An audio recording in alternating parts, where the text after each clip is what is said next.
il faut dire et répéter que ce n'est pas trop tard pour arrêter un TGV. Il ne faut pas penser que les travaux sont avancés au point de non-retour. Ce n'est pas vrai.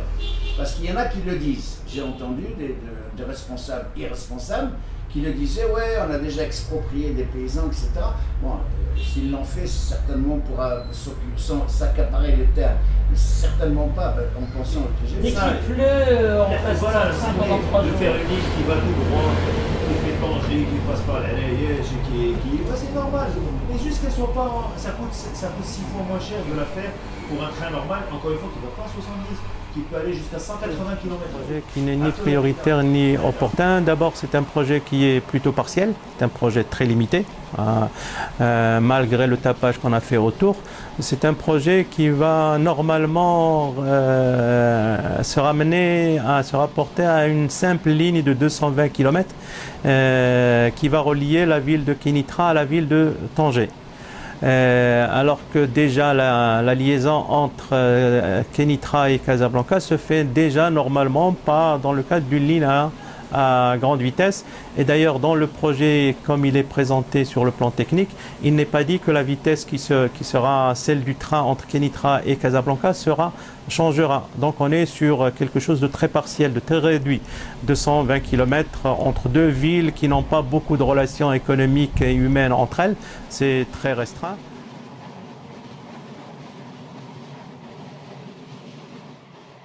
Sa Majesté le roi Mohamed VI, accompagné du président français Nicolas Sarkozy et de son Altesse royale le prince Moqrin Ben Abdelaziz Al Saoud, a donné le coup d'envoi de ce projet qui permettra d'améliorer considérablement le réseau de transport national et de répondre à une demande qui ne cesse de croître. Ce projet ambitieux vient pour marquer un saut qualitatif dans le secteur ferroviaire pour faire face à cette demande accrue de transport. Sarkozy voulait nous vendre des Rafales, on a acheté des F-16 chez les Américains pour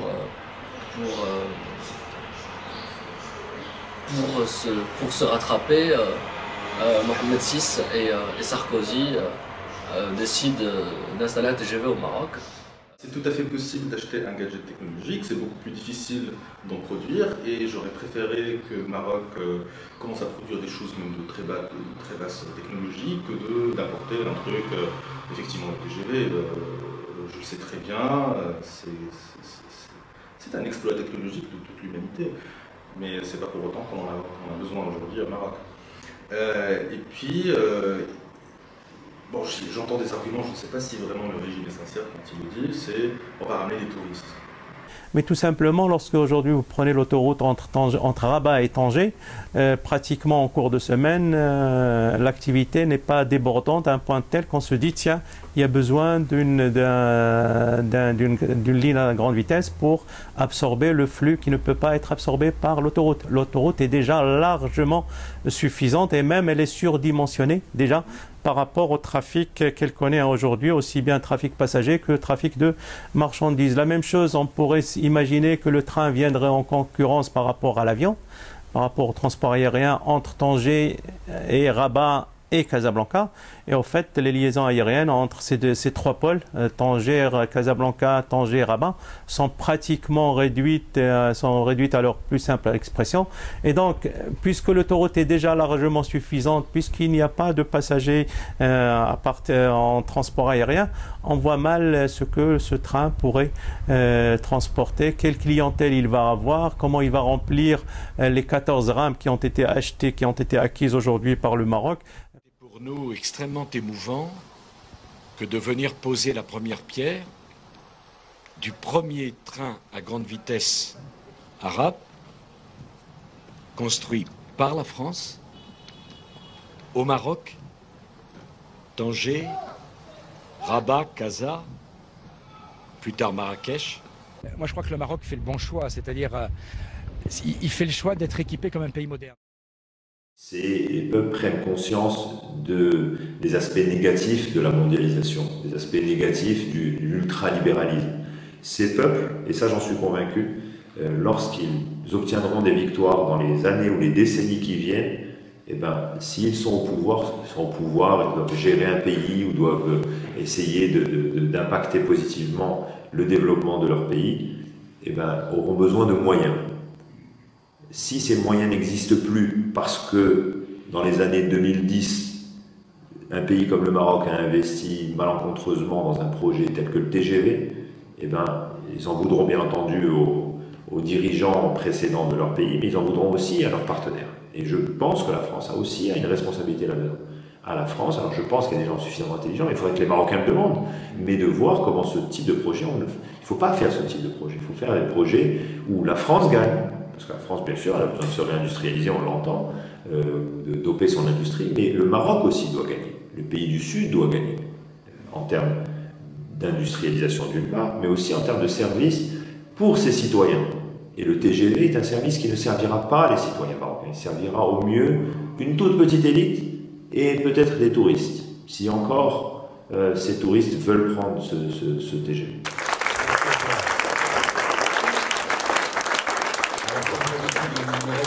Bouclé, on n'a pas réussi à faire tout à l'heure. Qu'est-ce que tu veux faire déjà? Donc j'étais au Maroc en même temps que vous, fin juillet, et je m'intéressais au TGV marocain. Ouais, mais tu vas pas me filmer là-dessus. Et la contestation, vous savez, pose des questions. J'ai vu notamment Transparency Maroc qui demandait si c'était judicieux de la part de la France de financer le TGV marocain. Franchement, c'est vraiment un truc à deux balles.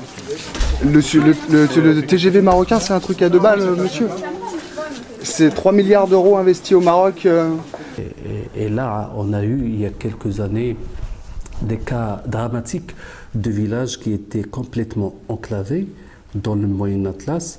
Et pendant l'hiver, ça a conduit au décès de plusieurs dizaines de personnes à cause du froid, à cause de la non-possibilité de communiquer avec les villes voisinantes. Alors, le billet de train, les gens, la population marocaine, elle trouve du mal à voyager à travers le train aussi, parce que les prix sont très élevés. Hein? À chaque fois, presque, il y a des augmentations. Et si on rajoute le TGV, c'est pas pour la population, c'est pour une certaine catégorie, vraiment les hommes d'affaires, c'est entre Tanger et Casablanca. C'est dans ce sens que c'est pas au profit des citoyens, mais c'est au profit de ces gens-là. En plus, il est fait par l'argent des contribuables. Il y a aussi un endettement pour faire ça. Donc cet endettement qui va renforcer la crise sociale et économique au Maroc. Moi, à mon avis, il suffit de faire un tour rien qu'à la capitale du Maroc et vous allez voir à quel point les disparités ils sont très, très grandes. Au Maroc, il y a à peine 450 000 étudiants du cycle supérieur, alors qu'en Tunisie, il y en a 700 000. Pour être au niveau des Tunisiens, il faudrait que nous ayons 2 millions d'étudiants. Donc les besoins sont énormes. Les besoins dans le domaine de l'éducation, dans le domaine de la santé, dans le domaine de l'industrie. Nous avons besoin d'industrialiser notre pays. Nous sommes encore dans une phase pré-industrielle et qui fait de nous un pays pauvre. Donc pour nous développer, il faut qu'on arrivions là. C'est dans ce cas où le TGV n'est pas du tout une priorité. Il faudrait, si on a de l'argent à consacrer à des projets de développement, il y a le domaine de l'éducation, le domaine de la santé, mais aussi le domaine de l'industrie. Et ce projet qui est un emblème, on n'est pas focalisé que sur ce projet en tant que mouvement politique, hein, le Clarté, Ambition, Courage, mais ces 25 milliards de dirhams, c'est l'équivalent de 25 000 écoles, par exemple. C'est l'équivalent de 25 centres universitaires hospitaliers.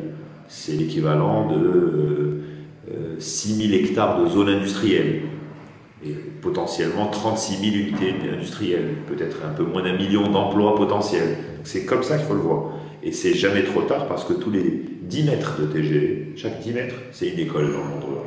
Donc moi, le jour où il s'arrêtera, hein, si on arrête de 10 mètres, on a une école. 30 cm de TGV, c'est un respirateur artificiel. Quand on sait qu'il y a des gens qui meurent dans les montagnes marocaines parce qu'il n'y a pas de respirateur, il n'y a pas d'hôpitaux à plus de 100 km, 30 cm de TGV, c'est un respirateur artificiel. Au Maroc, le Maroc est un pays en plein chantier de logement économique. Avec des subventions, l'État met de l'argent pour le logement économique. Lafarge fait 40% de marge de profit sur le ciment qu'elle vend. 40% c'est énorme, c'est l'équivalent d'une marge de profit sur des produits à haute valeur ajoutée, comme les produits technologiques. Eh bien Lafarge, quand elle fait du 12% en France, 11-12% de marge de profit, eh bien ils ouvrent une bouteille de champagne à la fin de l'année. Donc juste pour donner, et cette marge de profit, dans un pays qui a besoin de baisser les marges pour ce genre d'activité, elle est indiscutable au Maroc et ils tirent bien profit, les Français au Maroc. C'est les premiers investisseurs étrangers dans ce pays.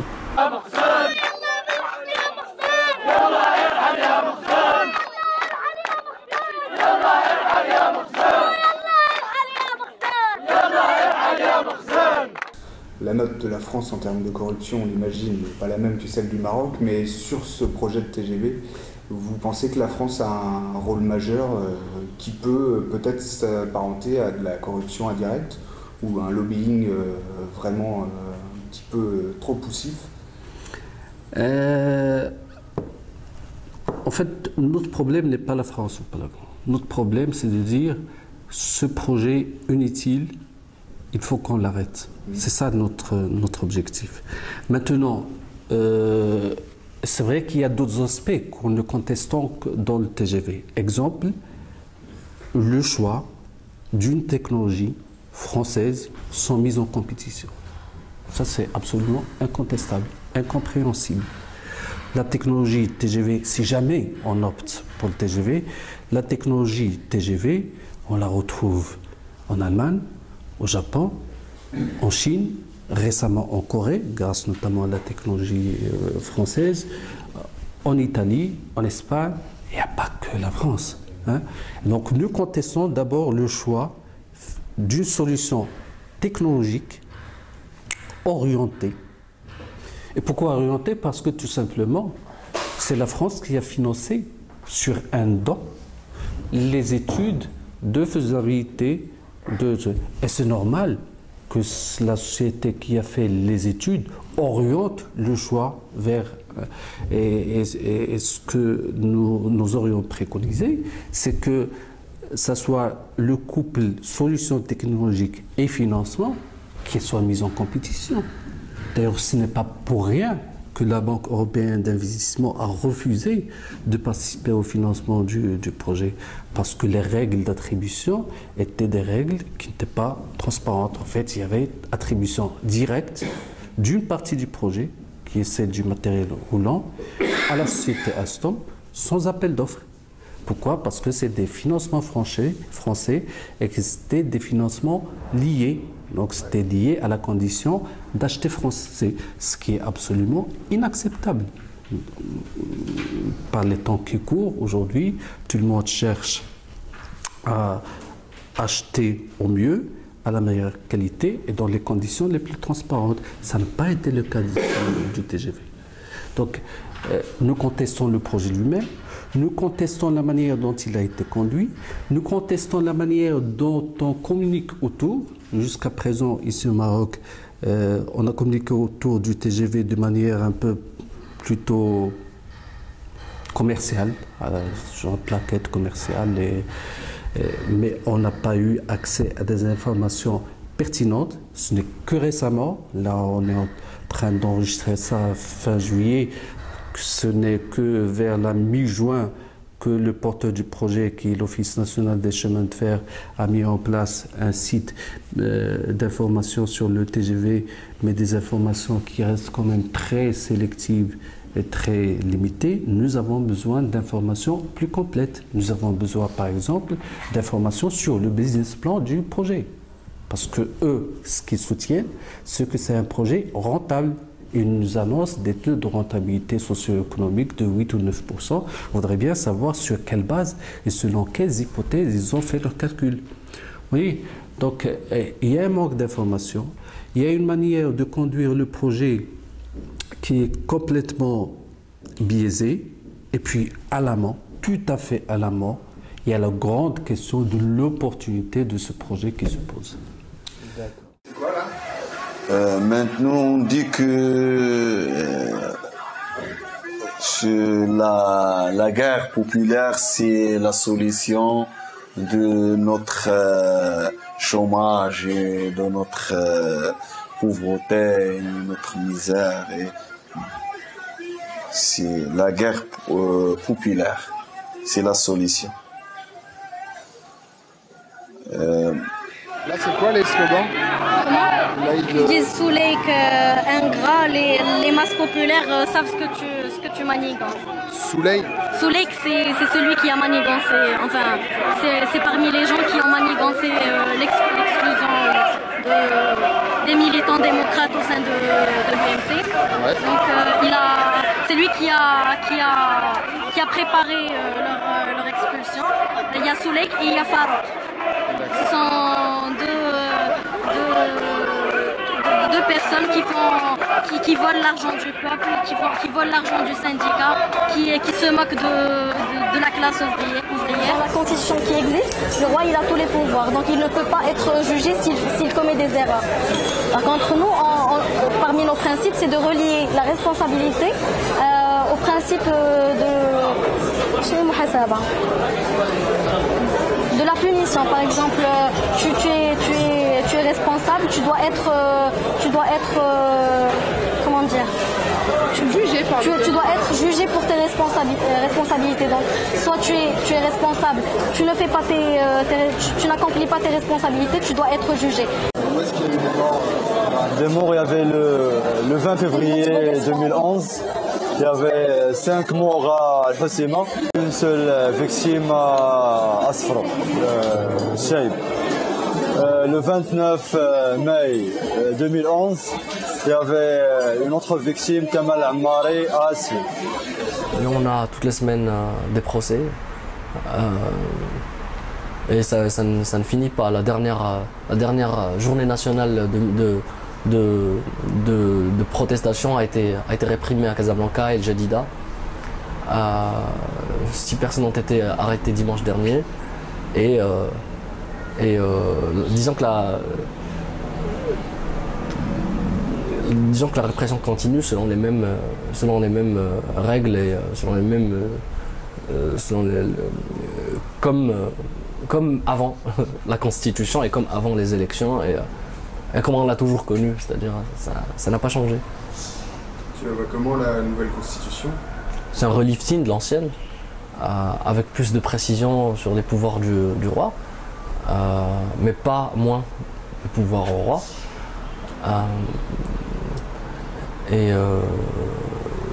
C'est en deçà de ce que demandait, vraiment en deçà de ce que demandait la rue marocaine.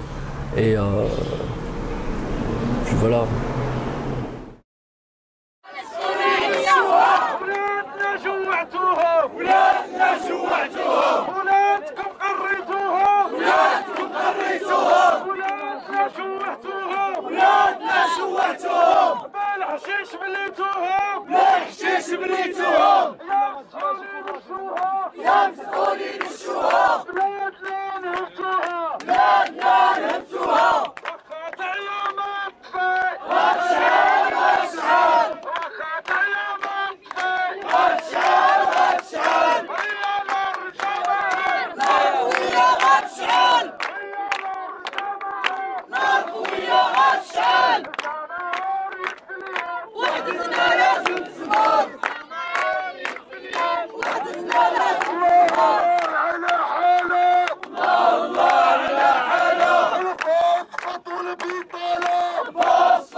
Lorsqu'on s'aperçoit que la politique qui est menée par tel ou tel État, notamment par le nôtre propre, ne va pas vers la justice, vers la juste distribution des richesses, alors la colère vient. mouvement des indignés avait commencé à Madrid en Espagne. C'est désormais New York que s'en est passé à Rome où plusieurs dizaines de milliers de personnes ont marché dans la ville. La manifestation a dégénéré. Le mouvement a gagné toute en Allemagne, les défilés ont rassemblé des milliers de Londres, même genre d'occupation au cœur de l'île. Il pleut des émeutes sur le globe. Oui, la jeunesse est dans la ville. Police ne changera rien parce que l'opprime et nous habite. Parce qu'on a dit non, que partout on se rallie. Au-delà des frontières et sans aucun parti. Allez leur dire trop spontané pour être en carte et pas si vite. La répression à la haine et frappe même les pacifistes. CRS acharné, chien d'un avenir qu'on falsifie, fragilisé. À l'heure où la bonne foi est rarissime, révolte se ramifie. Sur chaque continent c'est imminent. Ingérable sera notre plus beau compliment. Incarnons le changement que l'on veut voir avant de tomber dans un trou noir poussé par les chaînes du pouvoir. Au jour le jour car demain n'est pas indiqué. Révolution par le bas car leur monde est mal imbriqué. Dites-leur que la rage du peuple est bien huilée. Printemps 2011 a vu fleurir des milliers d'indignés. La rue s'est soulevée à en faire trembler la machine. C'est l'humain qui s'est levé mondialement et sans parti. Indigné, lève-toi, anonyme. Dans vos villes, sous vos fenêtres, on est des milliers. Quienes salió a la calle, vamos esperanza de mañana. Ciclo suicida, como un grito de vida. Rebeldía unida, como una suerte única. Última batalla, como podemos olvidar. Hay sangre en lágrimas, sino desde ahorita. El humano salió, el puño levantado. Indignados, unidos con los pueblos de todos lados. Dejo mundo a Dios, no es que un sueño, pero lo que llega si asustamos a los dueños. Porque somos juntos más allá de la frontera. Levántate, levántate. El mismo corazón para todos los hijos de la tierra.